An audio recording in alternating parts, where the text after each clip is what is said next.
Untuk mengetahui apakah kita mengalami sleep apnea atau tidak, itu biasanya kita akan melakukan evaluasi terlebih dahulu. Yang pertama itu evaluasi gejala. Nanti sleep technician akan menanyakan tentang gejala yang pasien alami. Jadi si PEP itu membantu menjaga saluran pernapasan tetap terbuka sepanjang malam. Kita melakukan pemeriksaan sleep study dulu. Kita akan mengetahui skornya, AHI yang tadi saya sebutkan. Nah, dari skor tersebut, kita bisa tahu tingkat keparahan seperti apa.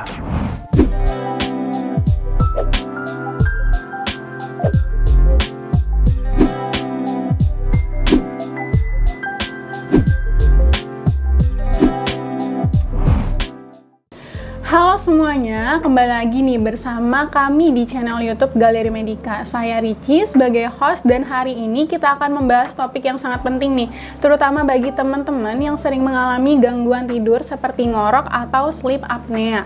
Teman-teman tahu nggak sih kalau ngorok atau mendengkur merupakan kebiasaan tidur yang mengganggu gitu, tapi juga bisa menjadi tanda gangguan pernapasan yang serius nih. Nah, salah satu solusi yang bisa digunakan adalah terapi CPAP. Lalu bagaimana sih cara kerjanya, apa manfaatnya, dan apakah cocok gitu buat semua orang? Untuk menjawab semua pertanyaan ini, kita udah kedatangan narasumber spesial nih, yang akan berbagi wawasan dan juga pengalaman tentang tips dan cara menggunakan terapi CPAP untuk atasi gangguan tidur ya pastinya. Oke, langsung aja Kak, mungkin boleh diperkenalkan terlebih dahulu nih. Oke, saya dengan Nurul Hidayat, sleep technician dari apnea tidur. Oke Kak, sebelumnya terima kasih ya Kak sudah meluangkan waktunya untuk bahas tentang tema kali ini. Untuk mempersingkat waktu, mungkin aku mau tanya nih Kak, kira-kira apa sih yang dinamakan sleep apnea itu? Lalu penyebab dan gejalanya itu seperti apa sih Kak? Oke, untuk menyebab sleep apnea itu dapat bervariasi tergantung pada jenisnya. Dan ini adalah beberapa berikut untuk penyebab yang umum ya. Pertama itu ada yang dinamakan obstructive sleep apnea atau OSA. Itu terjadi ketika otot di tenggorokan terlalu rileks dan menyebabkan saluran pernapasan yang menyempit atau menutup. Yang kedua itu ada yang namanya central sleep apnea atau CSA. Itu terjadi ketika otak tidak mengirimkan sinyal yang tepat ke otot yang mengontrol pernapasan. Yang ketiga itu ada yang namanya MSA atau mixed sleep apnea. Itu adalah gabungan dari OSA dan CSA. Dan untuk gejalanya sendiri itu dapat mencakupi beberapa hal. Yang pertama, itu mengorok keras saat tidur. Yang kedua itu berhenti bernapas selama beberapa kali ketika tidur. Yang ketiga, itu sesak napas atau terengah-engah saat tidur. Yang keempat, terbangun dari tidur karena merasa tercekik biasanya, atau batuk-batuk. Nah, yang kelima, udah pasti itu akan terjadi sulit tidur, atau insomnia, itu bisa dari apnea juga. Yang keenam itu kantuk berlebihan di siang hari, itu disebabkan karena malamnya tidurnya tidak berkualitas. Yang ketujuh itu karena tidurnya tidak berkualitas akan terjadi kesulitan berkonsentrasi atau mudah marah atau moody lah. Dan kelapan itu tadi yang perubahan mood itu karena kualitas tidurnya tidak bagus ketika malam. Oh, jadi kayak gitu ya Kak, gangguan dari sleep apnea. Kayak punya beberapa gejalanya tersendiri. Lalu gimana sih cara kita mengetahui kalau misalkan kita tuh sleep apnea atau enggak? Oke, untuk mengetahui apakah kita mengalami sleep apnea atau tidak, itu biasanya kita akan melakukan evaluasi terlebih dahulu. Dan evaluasi dari beberapa langkah tersebut adalah sebagai berikut. Yang pertama itu evaluasi gejala. Nanti sleep technician dari apnea tidur akan menanyakan tentang gejala yang pasien alami, seperti mengorok keras, atau sering terbangun dengan tengah-tengah, atau merasa sangat mengantuk pada siang hari dan mengalami konsentrasi atau mood. Yang kedua itu kita lihat dari riwayat kesehatan. Nanti dari sleep technician dari apnea tidur akan meninjau riwayat kesehatan Anda, termasuk adanya faktor seperti obesitas, terus usia lanjut, ataukah konsumsi alkohol atau riwayat keluarga dengan sleep apnea. Untuk sleep test itu adalah metode diagnosis utama untuk sleep apnea. Jadi nanti akan dilakukan sleep test. Nah, sleep test itu sendiri akan dilakukan saat pasien tertidur, yang dimana pasien akan dipantau selama tidur menggunakan alat. Dan pemantauan yang dilakukan saat tidur itu biasanya meliputi 1. Pola pernapasan, kadar oksigen dalam darah, aktivitas otak, serta aktivitas otot. Jadi ini dapat membantu pasien mengetahui apakah mengalami sleep apnea atau seberapa kondisinya.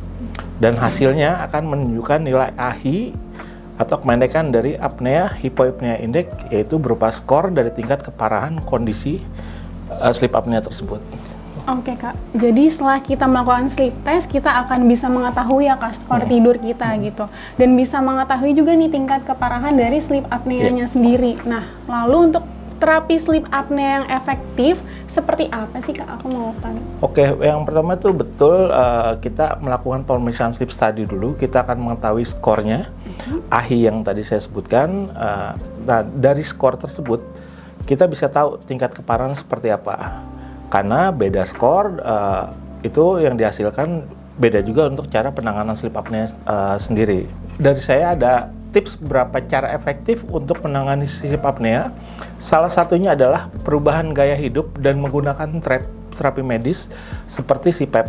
CPAP itu Continuous Positive Airway Pressure. Yang pertama dari perubahan gaya hidup dulu. Perubahan gaya hidup itu dapat mengurangi gejala sleep apnea yang pastinya dan meningkatkan kualitas tidur. Untuk gaya hidup, untuk mengurangi sleep apnea dan meningkatkan kualitas tidur itu adalah dengan satu, menjaga berat badan ideal, karena obesitas adalah faktor utama resiko sleep apnea.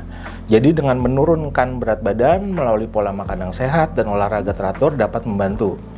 Dan kedua, hindari alkohol dan merokok, karena alkohol dan merokok itu dapat melemaskan otot-otot tenggorokan dan memperburuk sleep apnea itu sendiri. Yang ketiga itu tidur dalam posisi yang tepat. Tidur dalam posisi miring atau tengkurap itu biasanya dapat menjaga saluran napas tetap terbuka. Yang terakhir itu rutin berolahraga. Jadi aktivitas seperti jalan kaki, yoga, atau latihan pernapasan dapat menguatkan otot-otot untuk pernapasan itu sendiri. Setelah gaya hidup itu kita jaga, selanjutnya akan menggunakan terapi CPAP. Nah, CPAP ini adalah salah satu terapi medis yang paling efektif untuk sleep apnea itu sendiri. Jadi alat CPAP memberikan tekanan udara positif melalui masker yang digunakan saat tidur. Dan tekanan ini akan menjaga saluran napas tetap terbuka ketika tidur. Dan hasilnya adalah meningkatkan kualitas tidur itu sendiri. Dan untuk perubahan gaya hidup dan terapi CPAP itu baiknya dikombinasikan secara bersama-sama untuk menangani sleep apnea itu sendiri, karena perubahan gaya hidup dapat membantu mengurangi gejala dan memperbaiki kualitas hidup, sementara CPAP sendiri memberikan solusi langsung untuk mengatasi henti napas saat tidur. Kan tadi udah dijelasin ya Kak, kira-kira gimana sih CPAP ini, kira-kira apa aja sih Kak manfaat dari CPAP ini? Dari kalau untuk manfaatnya itu kita memiliki berapa banyak manfaat untuk penderita sleep apnea. Dan salah satunya adalah satu, mengurangi gejala sleep apnea itu sendiri. Jadi CPAP itu membantu menjaga saluran pernapasan tetap terbuka sepanjang malam. Jadi itu dapat mengurangi gejala seperti mengorok atau terbangun dengan tengah-tengah. Yang kedua, itu meningkatkan kualitas tidur. Jadi dengan mengurangnya gangguan pernapasan, CPAP itu akan memungkinkan penderita sleep apnea untuk menikmati tidur yang lebih nyenyak dan berkualitas. Yang ketiga, meningkatkan kesehatan jantung. Jadi sleep apnea yang tidak diobati itu dapat meningkatkan resiko tekanan darah tinggi yang ujungnya nanti akan bermasalah di bagian jantung. Dan keempat, meningkatkan kesehatan mental. Penderita sleep apnea yang sering mengalami masalah kognitif dan mood seperti depresi, kecemasan, dengan meningkatkan kualitas tidur, alat CPAP ini dapat membantu memperbaiki kesehatan mental, kualitas hidup secara keseluruhan, karena dengan tidur yang berkualitas malamnya. Jadi moodnya itu ketika pagi dia akan lebih baik dan lebih semangat. Dan kelima, itu mengurangi resiko kecelakaan. Karena kantuk yang berlebihan di siang hari akibat sleep apnea dapat meningkatkan resiko kecelakaan, terutama saat mengemudi atau mengoperasikan alat yang mungkin pasien bekerja di pabrik atau menjadi driver gitu. Dan keenam, itu mengurangi resiko komplikasi lain. Jadi sleep apnea itu dapat berkontribusi terhadap berbagai masalah kesehatan lainnya, seperti diabetes tipe 2 dan gangguan metabolisme. Jadi dengan terapi CPAP ini dapat membantu mengurangi resiko komplikasi ini dan menjaga saluran napas tetap terbuka dan menjaga kualitas tidur di malam hari. Oke. Kan di sini udah ada alatnya nih Kak di depan aku.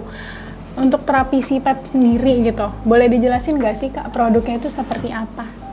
Jadi baik Kak, di sini udah ada untuk mesinnya. Ini ada dari kita, ini namanya mesin dari Philips, namanya Dream Station Auto CPAP. Dan untuk fitur dan serta keunggulan dan spesifikasinya, mungkin saya lebih jelaskan secara detail. Yang pertama, itu desainnya yang ergonomis. Ini salah satu jadi banyak pilihan karena ramping dan bisa dibawa ketika travel atau berpergian. Yang kedua, layar ini sudah colorful ya, itu udah ada warna. Dan untuk navigasinya juga berbasis icon, jadi sangat memudahkan pengguna untuk mengakses fitur-fiturnya. Yang ketiga, untuk pengguna baru yang memulai untuk terapi CPAP, itu ada fitur yang namanya Easy Start. Karena fitur ini dapat membantu pengguna menyesuaikan diri dengan CPAP lebih cepat dan nyaman. Untuk mencegah tenggorokan kering yang disebabkan oleh aliran udara yang terus masuk, Philips Dream Station ini memiliki fitur humidifier yang ini jadi yang otomatis akan menjaga saluran tenggorokan untuk tetap lembab. Dan kelima, ada juga namanya fitur Smart Rem. Fitur ini mengatur tekanan secara bertahap mulai dari tekanan yang rendah hingga mencapai tekanan yang diatur. Jadi fitur ini bertujuan untuk membantu pengguna tidur untuk lebih nyenyak ya. Yang keenam, di sini ada fitur pilihan masker yang mendukung berbagai pilihan masker yang salah satu jenisnya contohnya itu dari mulai jenis nasal, pillow, dan full face yang memberikan kebebasan bergerak yang lebih besar dan pengalaman tidur yang akan lebih nyaman. Kan tadi udah dijelasin ya Kak, lalu kayak gimana sih Kak cara pakainya gitu buat pasien yang baru pertama kali pakai nih dan asing banget nih sama si produknya? Halo, ini bersama dengan saya Hidayat. Di sini saya akan mencoba untuk unboxing untuk CPAP dari Philips Dream Station, dan untuk part-partnya apa saja nanti akan saya jelaskan di video berikut. Jadi dimulai dari ini sudah satu paketan, ketika pembelian itu dapat tasnya langsung.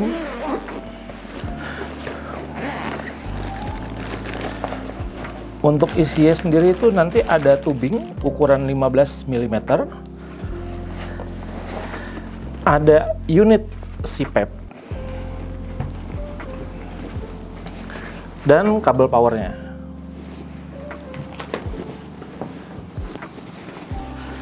Oke, dari ketiga ini nanti juga akan ada filter di dalam sini. Untuk filter nanti kita ada dua jenis, itu ada disposable dan reusable. Filternya ada di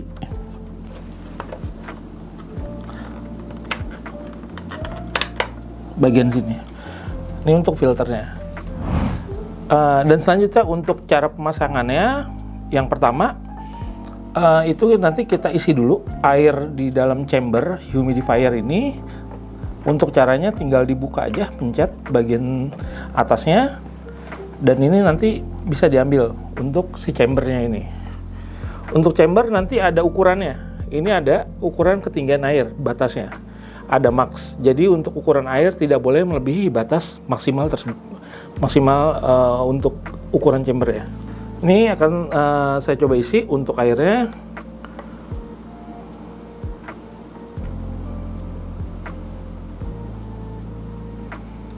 Oke, cukup. Setelah diisi air, ini tinggal ditutup saja. Oke, sekarang akan kita mulai nyalakan. Pertama-tama itu kita untuk nyalakannya, colokan kabel powernya ke dalam adapter.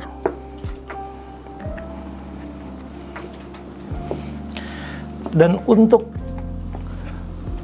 tombol lubang powernya adalah di sebelah sini yang berbentuk hijau. Jadi tinggal dipasangkan saja. Setelah ini udah dipasang, tinggal di colokan saja ke sumber listrik. Oke, next, selanjutnya jangan lupa untuk masukkan filter penyaring udaranya.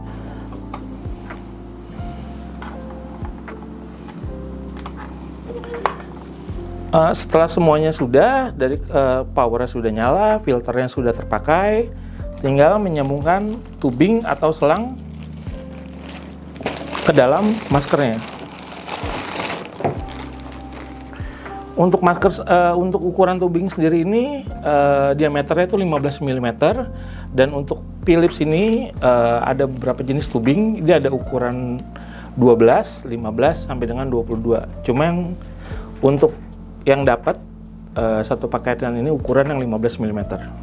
Jadi tinggal kita masukkan saja ke lubang atau chamber yang ada di mesin ini. Setelah selesai di mesin, nanti kita akan coba sambungkan untuk ke masker.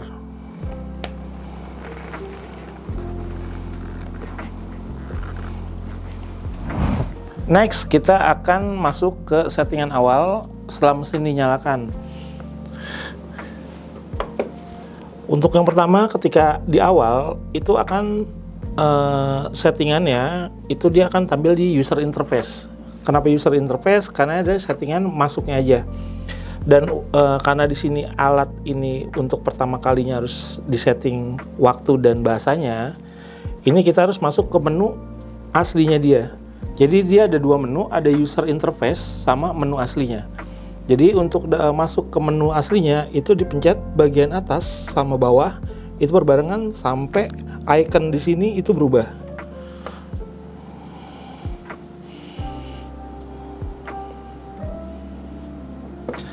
Oke, setelah masuk ke menu aslinya, itu nanti kita tinggal masuk ke option yang setting, bertanda gear seperti ini ya. Nanti kita akan masukkan ke ada logo yang ada benderanya. Ini untuk mengatur bahasa. Oke, ini kita atur ke English.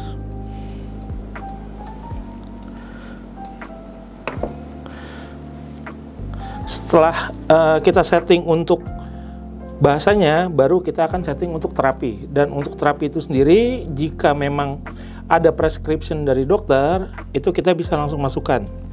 Untuk masukkan terapinya itu, settingannya itu ada di mode terapi sini. Mode terapi ini tinggal kita pencet.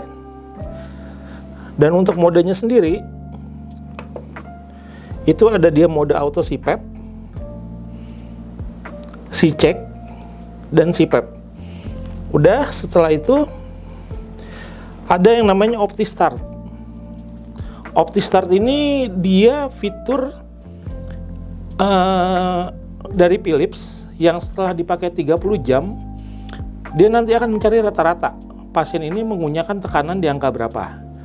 Untuk Easy Start ini dipakai untuk biasanya untuk pemula atau yang baru memakai mesin Philips ini. Jadi untuk Easy Start ini tekanan yang dipakai nanti akan tekanan dari bawah yang akan tiap harinya meningkat satu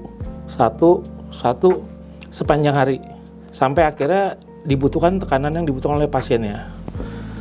Nah, sekarang ini untuk tekanan paling bawah pengaturannya ada contohnya ini ada auto. Dan ini paling rendahnya untuk tekanannya adalah di angka 4 cm H2O. Oke. Dan untuk tekanan yang paling tingginya dia ada di angka 20 cm H2O. Dan untuk angka ini nanti bisa kita setting sesuai dengan anjuran dokter atau rekomendasi dokter. Dibutuhkannya berapa, untuk tekanan maksimalnya berapa, minimalnya berapa. Contoh, kalau misalkan tekanan atasnya atau tekanan maksimalnya maksimal di 15, tinggal kita ubah angkanya ke 15.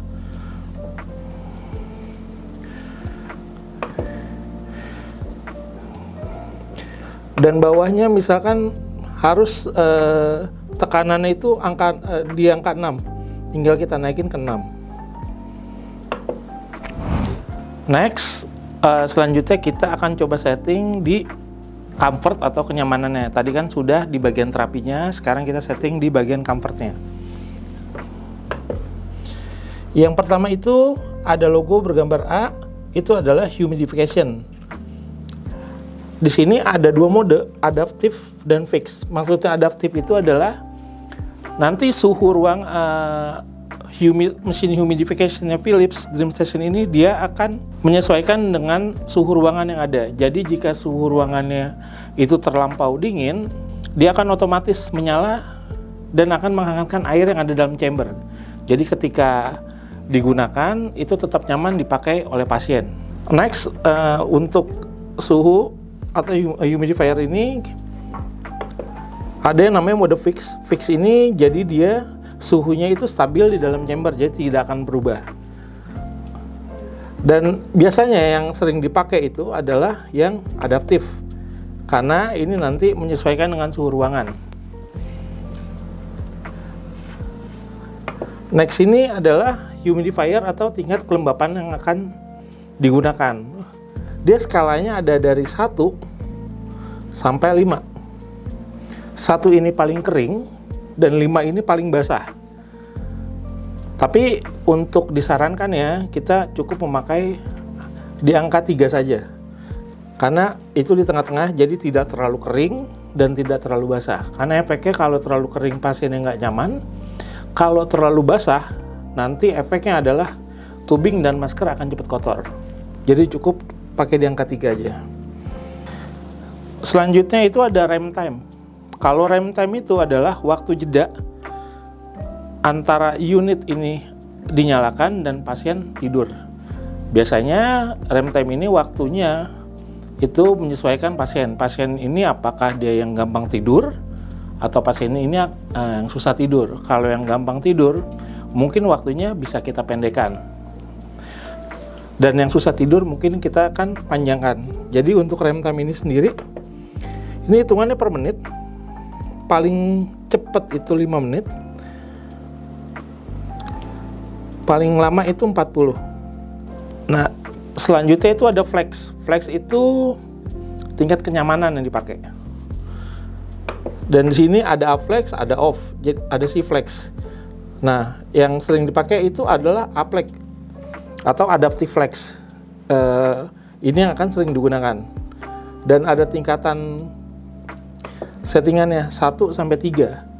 Dan untuk settingan ini sendiri pakai angka 1 itu mesin ini tidak akan membantu ketika atau kurang membantu ketika terjadi inhale atau exhale ketika dipakai oleh pasien.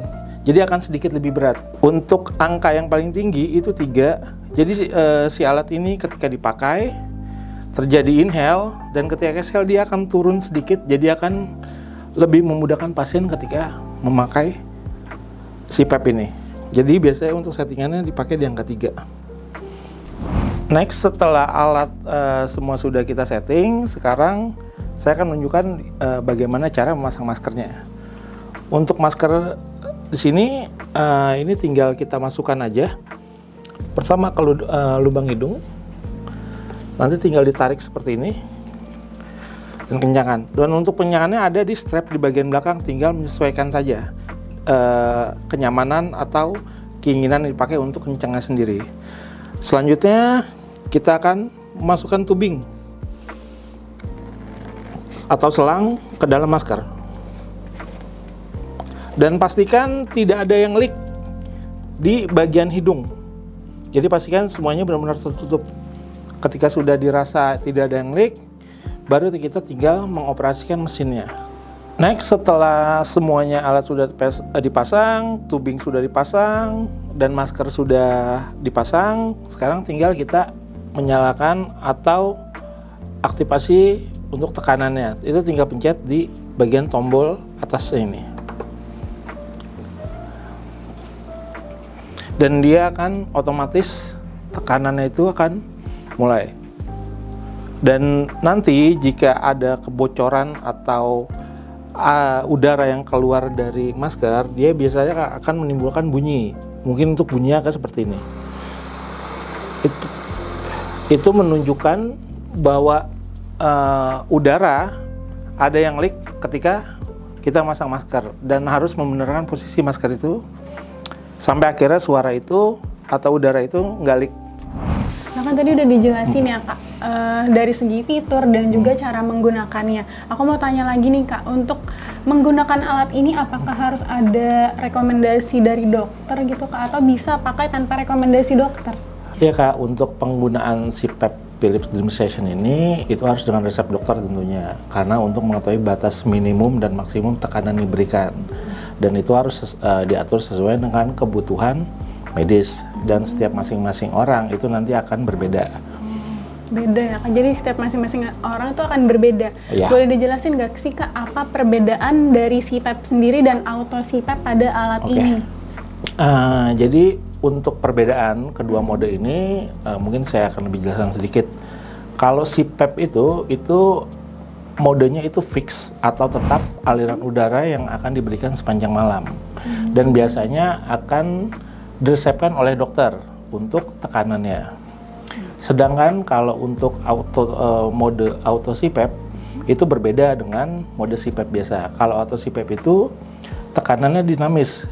Nanti kita tinggal menaruh tekanan maksimumnya berapa, minimumnya berapa, dan dia akan bermain di range tersebut, dan untuk tekanannya sendiri itu akan menyesuaikan kebutuhan si pasien. Oke, apakah alat CPAP ini memiliki fitur heated humidifier Kak? Oh iya, kalau untuk ini jelas kita ada heated humidifier, jadi nanti dia untuk suhunya akan menyesuaikan suhu ruangan. Jadi ketika di suhu ruangannya itu lumayan misalkan rendah atau dingin, jadi si humidnya itu akan menyala dan air itu akan sedikit menghangat, jadi tetap akan membuat nyaman pasien ketika digunakan. Berarti udah otomatis menyesuaikan. Udah gitu ya? menyesuaikan, jadi dia menyesuaikan suhu ruangan yang ada. Ya. Canggih banget berarti ya Kak ya. Bagaimana cara mengetahui sleep report kita sih Kak? Dan apakah ada aplikasi tambahan untuk melihat sleep reportnya tersendiri? Oke, untuk Philips ini kita ada software yang namanya Encore Pro, dan itu memang untuk membaca hasil sleep report itu. Nanti kita tinggal ambil memory cardnya dan kita download dari situ. Oke Kak, lalu apakah boleh nih alat ini dibawa berpergian, dan apakah boleh gitu kalau misalkan mau digunakan di pesawat? Untuk berpergian dan digunakan pesawat bisa. Kita bisa membawa unit CPAP ini saat berpergian, dan mungkin ada beberapa tips ya bisa memberikan ketika berpergian dan mau digunakan. Pertama itu pengemasan. Pastikan untuk unitnya itu sendiri dikemas dengan pengemasan yang baik, seperti tas atau kotak khusus untuk peralatan medis. Terus ketika mau penerbangan, sebelum berpergian pastikan untuk memberitahu maskapai yang bersangkutan bahwa kita membawa unit untuk medis ini atau unit CPAP ini sendiri. Dan maskapai penerbangan mungkin akan memerlukan pengumuman lebih awal dan akan memberitahu tentang persyaratan atau pembatasan yang berlaku. Yang ketiga, ketika ingin digunakan di dalam pesawat ketika berpergian, ya, dan untuk sumber daya listriknya, beberapa pesawat menyediakan sumber listrik yang di bawah kursi yang bisa untuk digunakan, dan pastikan untuk memeriksa dengan maskapai penerbangan Anda bawa adaptor jika diperlukan. Jika Anda menggunakan humidifier, pastikan untuk mengosongkannya sebelum melewati pemeriksaan keamanan dan mengisi kembali setelah melewati pemeriksaan. Jadi bisa ya Kak dibawa berpergian, apalagi di pesawat gitu? Bisa. Ya? Tapi dipastikan dulu. Dipastikan. Ya. Untuk harus, alat SIP? Ya, harus koordinasi dulu dengan maskapainya tentunya.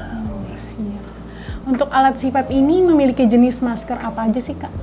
Kalau aku boleh tahu. Oke, kalau untuk masker, kita menyediakan tipe WIPS dan Dreamwear.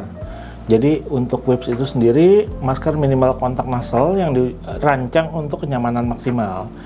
Untuk masker ini, kita juga tersedia dalam 3 ukuran. Dan untuk memastikan pasien itu menggunakan ukuran yang pas ketika tidur. Dan yang kedua, itu kita ada Philips Dreamwear. Jadi inilah masker yang dirancang untuk memberikan kebebasan bergerak yang lebih besar dan kenyamanan ketika dipakai atau ketika tidur. Dan untuk frame masker ini sendiri itu berbuat dari bahan silikon yang sangat lembut dan fleksibel. Oke, berarti tadi ada 2 jenis masker ya Kak gitu. Kira-kira bagaimana sih Kak cara merawat alat CPAP ini gitu biar masa pakainya tuh jadi lebih lama? Oke, untuk merawat alat CPAP ini sangat penting ya untuk maintenance karena akan digunakan dalam jangka waktu yang panjang. Jadi untuk masker bisa dicuci setiap hari dengan sabun ringan atau air hangat. Dan bisa dengan air bersih saja dan keringat secara alami sebelum digunakan kembali.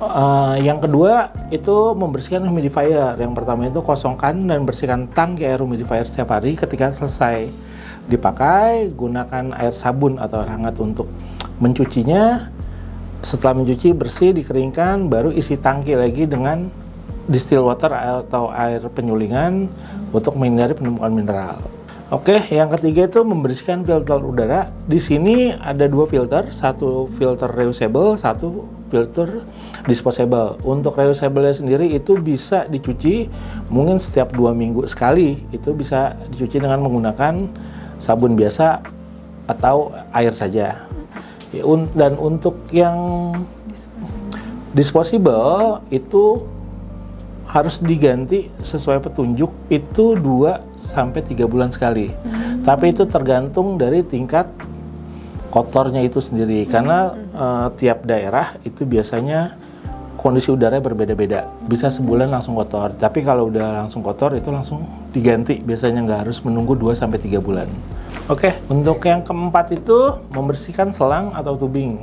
Jadi untuk tubing itu atau selang bisa dicuci untuk waktunya itu seminggu atau 2 minggu dengan menggunakan air sabun atau air biasa saja, nggak masalah. 5. Memeriksa kebocoran masker. Periksa masker dan selang secara rutin untuk memastikan tidak ada kebocoran. Dan ganti bagian yang aus atau rusak sesuai kebutuhan. Yang keenam itu penyimpanan yang tepat. Jadi simpan alat CPAP ini di tempat yang bersih dan kering saat tidak digunakan. Dan menghindari penyimpanan alat yang langsung terkena sinar matahari atau dengan menjaga ruangan yang punya kelembapan tinggi. Oke, jadi kayak gitu ya Kak, cara merawatnya gitu. Menarik banget ya Kak untuk si pembahasan kali ini. Jadi tadi udah dijelasin mulai dari gejala sleep apnea, cara menggunakan alat CPAP, dan juga yang terakhir udah dijelasin perihal cara merawat alat CPAP-nya nih. Nah, buat pertanyaan terakhir mungkin boleh dijelaskan nih Kak, tentang kesimpulannya tuh seperti apa? Kenapa sih kita nih wajib pakai alat CPAP Philips DreamStation? Oke, untuk kalian yang memiliki masalah tidur sleep apnea itu wajib banget punya CPAP. Itu dikarenakan unit CPAP ini sendiri sangat efektif, nyaman, dan terpercaya ya pastinya karena sudah sesuai anjuran dokter.